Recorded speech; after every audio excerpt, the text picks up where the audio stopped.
Ano yung nilabas mo? Yung pong incompetence ng PIDEA, bakit ito wala nang nahuhuling malalaki? Biruin nyo, nilagay kami ro sa likod ng PIDEA doon sa squatters area na ang hinuhuli namin malalaking drug trafficker. Ang pinahuhuli na lamang sa amin, piso-piso. Tinatrabaho namin based doon sa case operational plan, biglang ilalagay kami doon sa barangay Pinyahan at paghuhulihin lang kami ng piso-piso.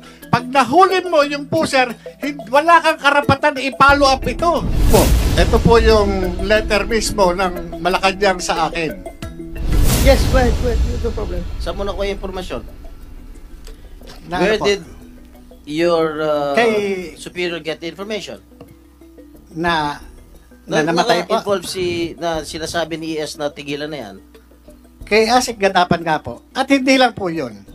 Ako po ay naimbitahan sa Malacanang Nino? ng ng Law Enforcement Security Integration Office. Ito po When was this? after 1 year o matapos yung humigit kumulang 1 taon. Ito po ay kung di ako nagkakamali, July 2013. Ako po ay pinatawag sa Malacanang. Nagtataka po ako, Sino nagpatawag sa'yo? si Attorney Serapio, Police Director Felizardo Serapio Jr. ng Law Enforcement Security Integration Office ng Malacanang sa Mabini Hall po.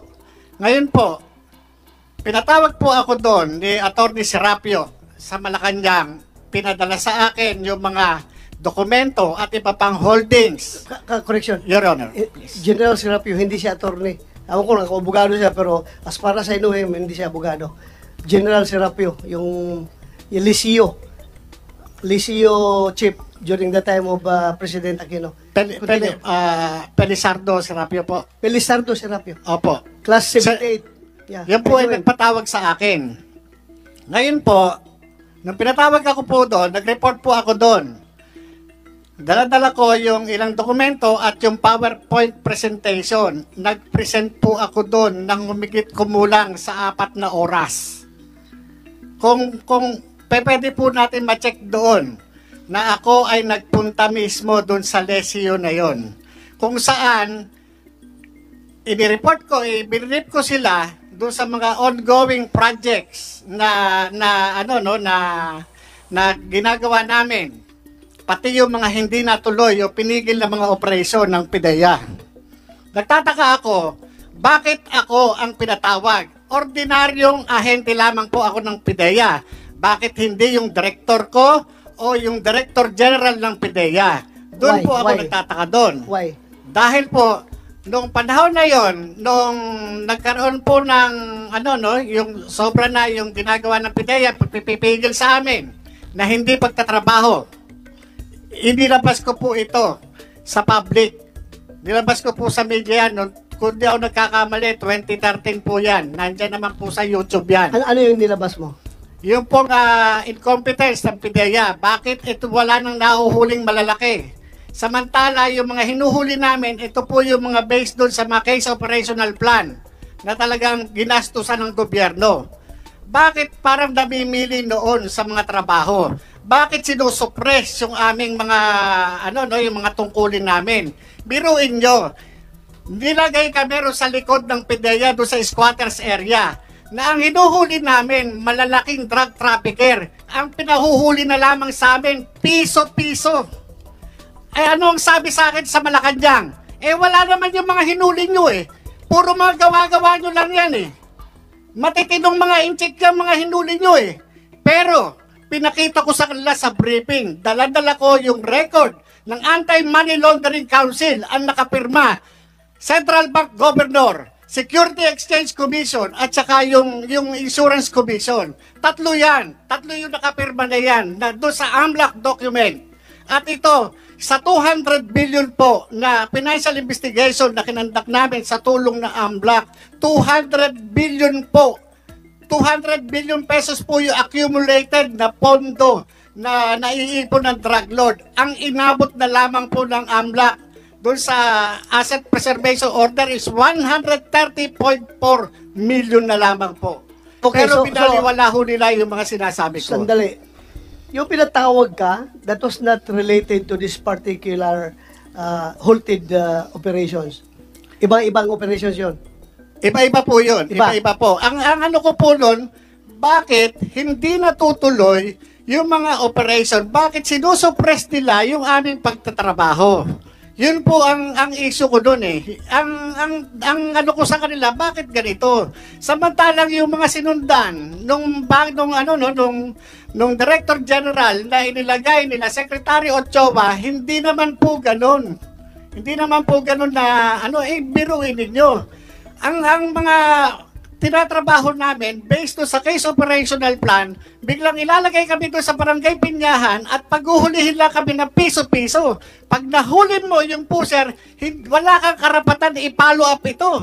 Kayo, Your Honor, galing kayo sa law enforcement. Pag nakahuli ka, pataas hubad, di ba? Pataas hubad, di ba yung trabaho natin? Eto, pag nahuli mo, tuldo ka na dyan. Wala ka ng karapatan i-follow up yan. Ganun po yung nangyari sa amin noon. Meron kang sinabi dito that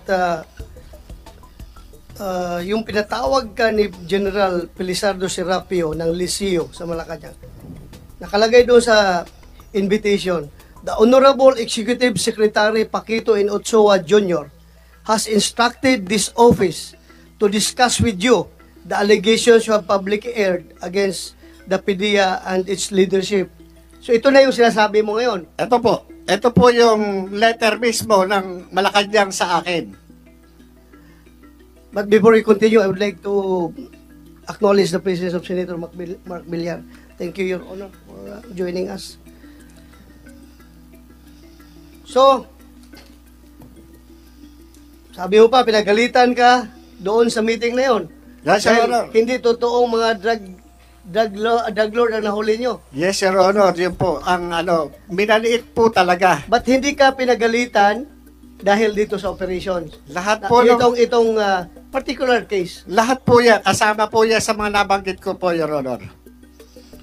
Kaya Kasama pinagalitan. Kasama yun. Yun nga po ang pinagtataka ko. Noon, wala po akong meron po may pressure sa akin eh.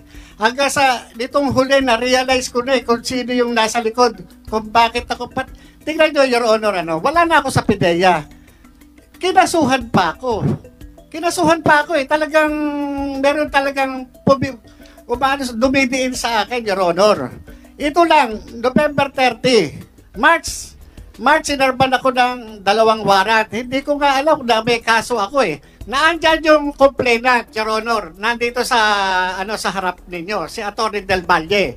Pinailan ako ng violation ng Section 91 and 92. Kahit wala siyang personal knowledge doon sa commission ng offense, tumayo sa complainant. Bakit? Anong sabi niya sa akin? Sorry, napag-utusan lang ako ni Gerald Cacdac. Sino ba si Gerald Cacdac? Ito ay tao. Siya ang nilagay ni Secretary Ochoa doon sa PDEA after ni Gerald Gutierrez. Na noon po, Your Honor, hindi ko po iniisip kung sino-sino ito mga nasa likod na ito. Kung sino pumipin down sa akin. Ngayon, naisip ko na lamang, Your Honor. Okay. Let's focus on this particular issue muna. Huwag tayo pumunta sa iba. So, kinumpirma mo ba na talagang galing kay former AS Ochoa ang order na ipatigil ang operasyon? Yes, Your Honor. Kasi, yun po ang sabi sa akin ni Asek Gatapan. Wala naman po akong ibang paniniwala, kundi siya mismo na Deputy Director General for Operations ng PDEA noong mga panahon na yon. Kasi siya po yung Assistant Secretary. Kung hindi pa po ako maniniwala sa kanya, kanino pa po ako maniniwala?